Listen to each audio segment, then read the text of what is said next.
ও রিয়া, আমার কলাটা তুমি খাবে রিয়া? খাও না রিয়া, আমি তোমার জন্য খালি কেরোসিন তেল মেখেছি আমার কলাতে রিয়া। তাড়াতাড়ি খাও রিয়া।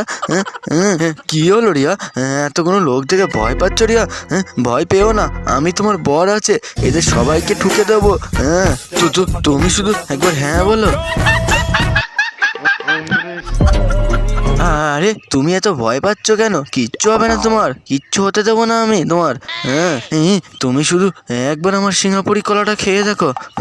ও রিয়া, তুমি খাবে না তো?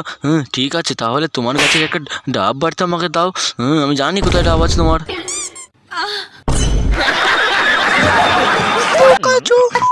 মাল খেয়ে ডাল হয়ে গেছে নাকি? মেয়েদের ঠিক মতো সম্মান দিতে পারিস না? আরে আপনারা কি লোক মাইরি, এক গ্লাস মাল খাওয়ার জন্য একটা মেয়ের সাথে এত বড় অত্যাচার হচ্ছে, আপনারা দেখছেন না? ঠিকই বলেছে, মার শালাকে মার, মেরে নাক মুখ ফাটিয়ে দে।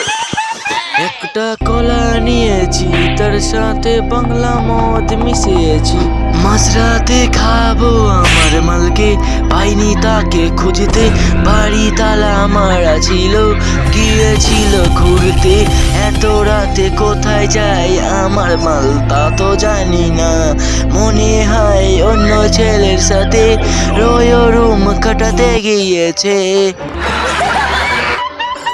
আমি যে বাড়িতে এতদিন কেরোসিন তেল আনিনি, আমার ছোট বলে সেটা নয়, আমি কেরোসিন তেল আনিনি শুধুমাত্র তোমাদের পেছনে সিটকি বুড়ার জন্য, যে সারাজপুর মেরে মেরে হনুমানের পদের মতন হয়ে গেছে। হ্যালো গাইস, ভিডিওটি কেমন লাগলো কমেন্টে জানাও, আর কোন ধরনের ভিডিও আপনাদের পছন্দ সেটাও কমেন্টে জানাও, আর এইরকম ভিডিও দেখতে এখনই চ্যানেলটিকে সাবস্ক্রাইব করুন।